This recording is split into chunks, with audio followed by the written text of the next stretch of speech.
চুল টুল পড়ে গিয়ে একেবারে যাতা অবস্থা যেন। না, অত আমার সময় নেই। শনি রোববার দুটো দিন ছুটি পাই, তার মধ্যে একটা দিন হাফ বেলা কাটিয়ে দেবো এই চুলের যত্ন নিতেই, তারপরে গিয়ে চুল ভালো হবে? না, অতটাও পারবো না। ঠিক আছে, যদি বলি 10 মিনিট স্পেন্ড করলে তোমার চুল ভালো হয়ে যাবে। কি? হ্যাঁ হ্যাঁ, 10 মিনিট, ঠিকই শুনেছ। জাস্ট 10 মিনিট স্পেন্ড করো আর চুলটা ভালো হয়ে যাবে। চুল পড়া তোমার বন্ধ হয়ে যাবে, চুল সর্বোপরি ঘন হবে, আর তার থেকে চুল একদম গোড়া থেকে মজবুত হবে। সত্যি বলছো? মনে তো হয় না। ঠিক আছে, তাহলে ওটা কাজ করো, আমি যেটা বলছি সেটা একবার বানাও, তারপর নিজেই রেজাল্টটা দেখে বলে দিও যে সত্যি বলছি না মিথ্যে বলছি। ঠিক আছে, তাহলে একবার শুনেই দেখি পুরোটা তুমি কি বলছো। তো hello to all the beautiful people out there, আমি শ্রেয়সী তোমাদের সবাইকে ওয়েলকাম জানাচ্ছি INTL ইটস নেভার টু লেটে।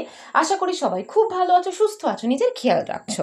বেসিক্যালি আজকে আমি তোমাদের সাথে শেয়ার করব ঘরোয়া পদ্ধতিতে বাড়িতে বানানো একটা তেল। এই তেলটা যখনই শ্যাম্পু করবে তার আগে জাস্ট অ্যাপ্লাই করে নেবে, আর তারপর যে যেমন করে শ্যাম্পু করে নাও শ্যাম্পু করে নেবে, ব্যাস হয়ে গেল। মোটামুটি এটাকে তোমরা 1 মাস যদি ইউজ করবে, তারপর নিজেরাই লক্ষ্য করা শুরু করে দেবে, ই বাবা আমার চুল এত ঘন হয়ে গেল, আমার চুল পড়াও তো বন্ধ হয়ে গেছে। তো আর দেরি না করে আজকের ভেরি সিম্পল বাট প্রচণ্ড এফেক্টিভ রেমেডি তোমাদের সাথে শেয়ার করি।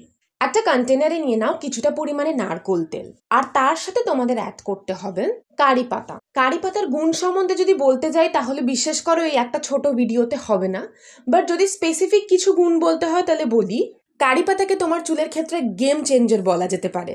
এর মধ্যে আছে vitamin B, vitamin C, antioxidants, যেটা স্ক্যাল্পের ব্লাড সার্কুলেশন বাড়াচ্ছে। ব্লাড সার্কুলেশন বাড়ছে তো স্ক্যাল্পের হেলথ ভালো হচ্ছে, হেয়ার গ্রোথও হচ্ছে। কারি পাতার মধ্যে আছে অ্যামিনো অ্যাসিডস, তার জন্য এটা অ্যাপ্লাই করার পরে চুলের মধ্যে একটা গ্লো শাইন অ্যাড হচ্ছে। এর মধ্যে আয়রন, ফসফরাসের মতো নিউট্রিয়েন্টস আছে, যেটা চুলটাকে একদম নারিশড রাখতে সাহায্য করছে। অ্যান্টি ফাঙ্গাল, অ্যান্টিব্যাকটেরিয়াল প্রপার্টিজ আছে, সো দ্যাট এটা স্ক্যাল্পে যে ড্যান্ড্রাফ, ইচিং, মাথা চুলকাচ্ছে, ফাঙ্গাল ইনফেকশনস যেগুলো হয় সেগুলো রোধ করার ক্ষমতা আছে। তাহলে ভাবো আমরা চুলের জন্য যা যা চাই, চুলটা ময়েশ্চার থাকুক, ফ্রিজিনেস কমুক, চুলে একটা শাইন আসুক, চুলের হেয়ার গ্রোথ ভালো, তো সমস্ত কিছু জাস্ট এই একটা পাতা থেকে পেয়ে যাওয়া যাচ্ছে। আর এখানে যে পাতাগুলো ইউজ করেছিলাম সেগুলো ফার্স্টে ভালো করে ধুয়ে নিয়ে তারপর রোদে শুকিয়ে নিয়েছিলাম।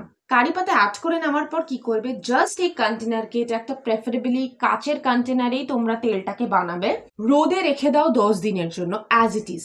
অটোমেটিক্যালি কারি পাতায় যা গুণাগুণ আছে সেটা এই তেলের সাথে মিক্স হয়ে যাবে। দেন 10 দিন পর এই তেলটা ইউজ করার জন্য রেডি হয়ে যাবে। দেখো আমি বাটিতে আমার চুলের আন্দাজে কিছুটা তেল নিয়ে নিয়েছি, তারপর এটাকে পুরো চুলে অ্যাপ্লাই করেছি। আর একটা কথা সবসময় মনে রাখবে, সবসময় চুল আঁচড়ে নিয়ে তারপরেই তেল অ্যাপ্লাই করবে, কখনো অগোছালো চুলে তেল অ্যাপ্লাই করবে না, তাহলে উল্টে চুল পড়ে যাবে অনেক বেশি। ফার্স্টে পুরো হেয়ার স্ক্যাল্পটাকে প্রপারলি অ্যাপ্লাই করো, সবসময় কিন্তু তেল ফিঙ্গার টিপসের সাহায্যে অ্যাপ্লাই করবে।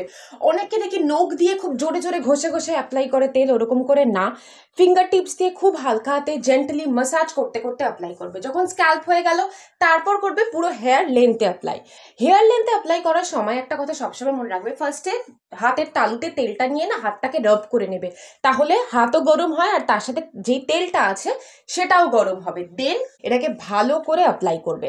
হেয়ার এন্ডসগুলোতে কিন্তু অ্যাপ্লাই করতে কখনো ভুলবে না, তখন সেখানেই ম্যাক্সিমাম টাইমে চুল ফেটে যায় আর খুব ড্রাই দেখতে লাগে। আমি এটা রাত্রিবেলা অ্যাপ্লাই করেছিলাম, ওভারনাইট ছিল, নেক্সট দিন মর্নিংয়ে শ্যাম্পু করে নিয়েছিলাম। যারা ওভারনাইট মাথায় তেল রাখতে কমফোর্টেবল না, তারা শ্যাম্পু করার 3-4 ঘন্টা আগে এটাকে অ্যাপ্লাই করে নাও। দেন হেডটাকে ওয়াশ করে নিয়ে একটা ফাটাফাটি নারিশড হেয়ার পাও। ফার্স্ট অ্যাপ্লিকেশনে তো নারিশমেন্টটাই শুধু দেখতে পাবে, তারপর আস্তে আস্তে এটাকে যখন কন্টিনিউ তোমরা অ্যাপ্লাই করবে তখন দেখবে এটা তোমার চুলের সমস্ত বাকি প্রবলেমগুলোকে সাবসাইড করে দিচ্ছে। তো আজকের জন্য এইটাই, খুব তাড়াতাড়ি আবার একটা নতুন ভিডিও নিয়ে তোমাদের সবার সাথে দেখা হচ্ছে। INTL it's never too late, bye for today.